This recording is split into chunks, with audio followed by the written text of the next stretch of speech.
ओम श्री अनंत कोटि ब्रह्मांड नायक राजाधिराज योगीराज पार ब्रह्म श्री सच्चिदानंद समर सद्गुरु साईनाथ महाराज की जय हो। हे बाबा, हे साईं, आज श्री साईं सच्चरित्र का अध्याय 41 का पठन होने जा रहा है। हे बाबा, आशीर्वाद दें, ये अध्याय हम सब के लिए हितकारी हो, हमारे हृदय में उतरे। आइए शुरू करते हैं अध्याय 41। चित्र की कथा, चिंदियों की चोरी और ज्ञानेश्वरी के पठन की कथा। गत अध्याय में वर्णित घटना के 9 वर्ष पश्चात अली मोहम्मद हेमाडपंत से मिले और वह पिछली कथा निम्नलिखित रूप में सुनाई। एक दिन बंबई में घूमते फिरते मैंने एक दुकानदार से बाबा का चित्र खरीदा, उसे फ्रेम कराया और अपने घर यानी मध्य बंबई की बस्ती में लाकर दीवार पर लगा दिया। मुझे बाबा से स्वाभाविक प्रेम था, इसलिए मैं प्रतिदिन उनका श्री दर्शन किया करता था।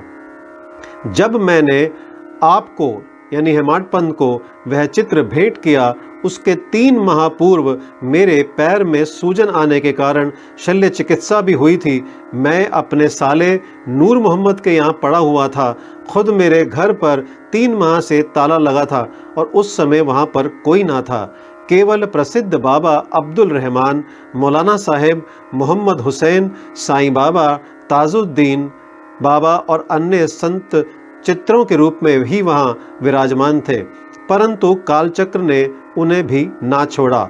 मैं वहाँ बंबई में बीमार पड़ा हुआ था, तो मेरे घर में उन लोगों यानी फोटो को कष्ट क्यों हो, ऐसा समझ में आता है कि वे भी अवागमन यानी जन्म और मृत्यु के चक्कर से मुक्त नहीं हैं। अन्य चित्रों की गति तो उनके भाग्यानुसार ही हुई, परंतु केवल श्री साईं बाबा का ही चित्र कैसे बच निकला, इसका रहस्योद्घाटन अभी कोई नहीं कर सका है।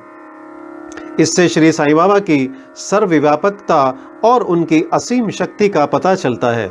कुछ वर्ष पूर्व मुझे मोहम्मद हुसैन थारिया टोपड़ से संत बाबा अब्दुल रहमान का चित्र प्राप्त हुआ था, जिसे मैंने अपने साले नूर मोहम्मद पीर भाई को दे दिया, जो गत 8 वर्षों से उसकी मेज पर पड़ा हुआ था।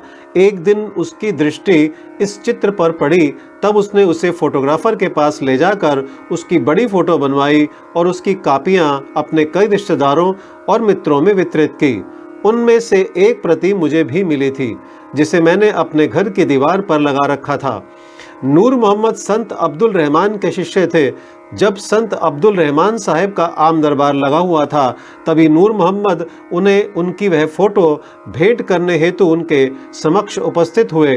फोटो को देखते ही वे अति क्रोधित हो नूर मोहम्मद को मारने दौड़े तथा उन्हें बाहर निकाल दिया। तब उन्हें बड़ा दुख और निराशा हुई। फिर उन्हें विचार आया कि मैंने इतना रुपया व्यर्थ ही खर्चा किया, जिसका परिणाम अपने गुरु के क्रोध और अप्रसन्नता का कारण बना। उनके गुरु मूर्ति पूजा के विरोधी थे, इसलिए वे हाथ में फोटो लेकर अपोलो बंदरगाह पहुंचे और एक नाव किराए पर लेकर बीच समुद्र में वह फोटो विसर्जित कराए। नूर मोहम्मद ने अपने सब मित्रों और संबंधियों से भी प्रार्थना कर सब फोटो वापस बुला लिए। कुल 6 फोटो थे और एक मछुए के हाथ से बांद्रा के निकट समुद्र में विसर्जित करा दिया। इस समय मैं अपने साले के घर पर ही था। तब नूर मोहम्मद ने मुझसे कहा कि यदि तुम संतों के सब चित्रों को समुद्र में विसर्जित करा दोगे तो तुम शीघ्र स्वस्थ हो जाओगे। यह सुनकर मैंने मैनेजर मेहता को अपने घर पर भेजा और उसके द्वारा घर में लगे हुए सब चित्रों को समुद्र में विसर्जित कर दिया। 2 माह पश्चात जब मैं अपने घर वापस लौटा तो बाबा का चित्र पूर्ववत लगा देखकर मुझे महान आश्चर्य हुआ। मैं समझ न सका कि मेहता ने अन्य सब चित्र तो निकाल कर विसर्जित कर दिए, पर केवल यही चित्र कैसे बच गया। तब मैंने तुरंत ही उसे निकाल लिया और सोचने लगा कि कहीं मेरे साले की दृष्टि इस चित्र पर पड़ गई तो वह इसकी भी इतिश्री कर देगा। जब मैं ऐसा विचार कर ही रहा था कि इस चित्र को कौन अच्छी तरह संभाल कर रख सकेगा, तब स्वयं श्री साईं बाबा ने सुझाया कि मौलाना इस्मू मुजावर के पास जाकर उनसे परामर्श करो और उनकी इच्छा अनुसार ही कार्य करो। मैंने मौलाना साहब से भेंट की और सब बातें उन्हें बतलाई। कुछ देर विचार करने के पश्चात वे निर्णय पर पहुँचे कि इस चित्र को यानी आपको हेमाडपंत को ही भेंट करना उचित है, क्योंकि केवल आप ही इसे उत्तम प्रकार से संभालने के लिए सर्वथा सत्पात्र हैं। तब हम दोनों आपके घर आए और उपयुक्त समय पर ही यह चित्र आपको भेंट कर दिया। इस कथा से विदित होता है कि बाबा त्रिकाल ज्ञानी थे और कितनी कुशलता से समस्या हल कर भक्तों की इच्छाएं पूर्ण किया करते थे। निम्नलिखित कथा इस बात का प्रतीक है कि आध्यात्मिक जिज्ञासुओं पर बाबा किस प्रकार स्नेह रखते तथा किस प्रकार उन्हें कष्ट निवारण कर उन्हें सुख पहुंचाते थे। आइए अगला है चिंदियों की चोरी और ज्ञानेश्वरी का पठन। श्री बीवी देव जो उस समय ढाड़ू के मामलेदार थे, उनको दीर्घकाल से अन्य धार्मिक ग्रंथों के साथ साथ ज्ञानेश्वरी के पठन की तीव्र इच्छा थी। ज्ञानेश्वरी भागवत गीता पर श्री ज्ञानेश्वर महाराज द्वारा रचित मराठी टीका है। वे भागवत गीता के एक अध्याय का नित्य पाठ करते तथा थोड़ा बहुत अन्य ग्रंथों का भी अध्ययन करते थे, परंतु जब भी वे ज्ञानेश्वरी का पाठ प्रारंभ करते तो उनके समक्ष अनेक बाधाएं उपस्थित हो जाती, जिससे वे पाठ करने से सर्वथा वंचित रह जाया करते थे।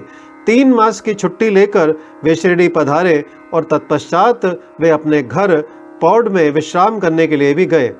अन्य ग्रंथ तो वे पढ़ाई करते थे, परंतु जब ज्ञानेश्वरी का पाठ प्रारंभ करते तो नाना प्रकार के कलुषित विचार उन्हें इस प्रकार घेर लेते कि लाचार होकर उसका पठन स्थगित करना पड़ता था। बहुत प्रयत्न करने पर भी जब उनको केवल 2-4 ओवियां पढ़ना भी दुष्कर हो गया, तब उन्होंने यह निश्चय किया कि जब दयानिधि श्री साईं ही कृपा करके इस ग्रंथ के पठन की आज्ञा देंगे, तभी उसका श्री गणेश करूंगा। सन 1914 के फरवरी मास में वे सकुटुंब शिरडी पधारे। तभी श्री जोग ने उनसे पूछा कि क्या आप ज्ञानेश्वरी का नित्य पठन करते हैं? श्री देव ने उत्तर दिया कि मेरी इच्छा तो बहुत है, परंतु मैं ऐसा करने में सफलता नहीं पा रहा हूँ। अब तो जब बाबा की आज्ञा होगी तभी प्रारंभ करूँगा।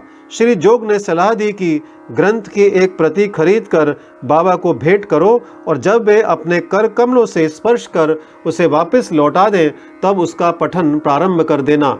श्री देव ने कहा कि मैं इस प्रणाली को श्रेष्ठकर नहीं समझता, क्योंकि बाबा तो अंतर्यामी है और मेरे हृदय की इच्छा उनसे कैसे गुप्त रह सकती है। क्या वे स्पष्ट शब्दों में आज्ञा देकर मेरी मनोकामना पूर्ण ना करेंगे? श्री देव ने जाकर बाबा के दर्शन किए और 1 रुपया दक्षिणा भेंट की। तब बाबा ने उनसे 20 रुपये दक्षिणा और मांगी, जो उन्होंने सहर्ष दे दी। रात्रि के समय श्री देव ने बालकराम से भेंट की और उनसे पूछा, आपने किस प्रकार बाबा की भक्ति तथा कृपा प्राप्त की है? बालक राम ने कहा कि मैं दूसरे दिन आरती समाप्त होने के पश्चात आपको पूर्ण वृतांत सुनाऊंगा। दूसरे दिन जब श्री देव साहब दर्शनार्थ मस्जिद में आए तो बाबा ने फिर 20 रुपये दक्षिणा मांगी, जो उन्होंने सहर्ष भेंट कर दी। मस्जिद में भीड़ अधिक होने के कारण वे एक और एकांत में जाकर बैठ गए। बाबा ने उन्हें बुलाकर अपने समीप बैठा लिया। आरती समाप्त होने के पश्चात जब सब लोग अपने घर लौट गए, तब श्री देव ने बालकराम से भेंट कर उनसे उनका पूर्व इतिहास जानने की जिज्ञासा प्रकट की तथा बाबा द्वारा प्राप्त उपदेश और ध्यानादि के संबंध में पूछताछ की। बालकराम इन सब बातों का उत्तर देने ही वाले थे कि इतने में चंदू कोड़ी ने आकर कहा कि श्री देव को बाबा ने याद किया है। जब देव बाबा के पास पहुँचे तो उन्होंने प्रश्न किया कि वे किससे और क्या बातचीत कर रहे थे। श्री देव ने उत्तर दिया कि वे बालकराम से उनकी कीर्ति का गुणगान श्रवण कर रहे थे। तब बाबा ने उनसे पुनः 25 रुपये दक्षिणा मांगी, जो उन्होंने सहर्ष दे दी। फिर बाबा उन्हें भीतर ले गए और अपना आसन ग्रहण करने के पश्चात उन पर दोषारोपण करते हुए कहा कि मेरी अनुमति के बिना तुमने मेरी चिंदियों की चोरी की है। श्री देव ने उत्तर दिया, भगवान, जहाँ तक मुझे स्मरण है मैंने ऐसा कोई कार्य नहीं किया है। परंतु बाबा कहाँ मानने वाले थे। उन्होंने अच्छी तरह से ढूंढने को कहा। उन्होंने खोज की परंतु कहीं कुछ भी ना पाया। तब बाबा ने क्रोधित होकर कहा कि तुम्हारे अतिरिक्त यहाँ और कोई नहीं है, तुम ही चोर हो। तुम्हारे बाल तो सफ़ेद हो गए हैं और इतने वृद्ध होकर भी तुम यहाँ चोरी करने आए हो।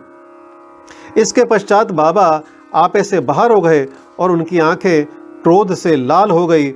वे बुरी तरह से गालियां देने लगे और डांटने लगे। देव शांतिपूर्वक सब कुछ सुनते रहे। वे मार पड़ने की भी आशंका कर रहे थे। फिर 1 घंटे के पश्चात ही बाबा ने उनसे वाड़े को लौटने को कहा। वाड़े लौटकर उन्होंने जो कुछ हुआ था उसका पूर्ण विवरण जोग और बालक राम को सुनाया। दोपहर के पश्चात बाबा ने सबके साथ देव को भी बुलाया और कहने लगे कि शायद मेरे शब्दों ने इस वृद्ध को पीड़ा पहुंचाई होगी। इन्होंने चोरी की है और इसे ये स्वीकार नहीं करते हैं। इन्होंने देव से पुनः 12 रुपये दक्षिणा मांगी, जो उन्होंने एकत्र करके सहर्ष भेंट करते हुए उन्हें नमस्कार किया। तब बाबा देव से कहने लगे कि तुम आजकल क्या कर रहे हो। देव ने उत्तर दिया, कुछ भी नहीं। तब बाबा ने कहा, प्रतिदिन पोथी ज्ञानेश्वरी का पाठ किया करो। जाओ वाड़े में बैठकर क्रमशः नित्य पाठ करो और जो कुछ भी तुम पढ़ो उसका अर्थ दूसरों को प्रेम और भक्ति पूर्वक समझाओ।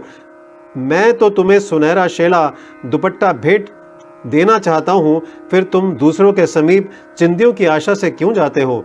क्या तुम्हें यह शोभा देता है। पोथी पढ़ने की आज्ञा प्राप्त करके देव अति प्रसन्न हुए। उन्होंने सोचा कि मुझे इच्छित वस्तु की प्राप्ति हो गई है और अब मैं आनंद पूर्वक पोथी यानी ज्ञानेश्वरी पढ़ सकूंगा।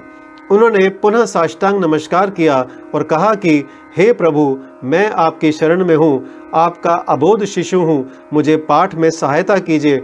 अब उन्हें चिंदियों का अर्थ स्पष्टता विदित हो गया था।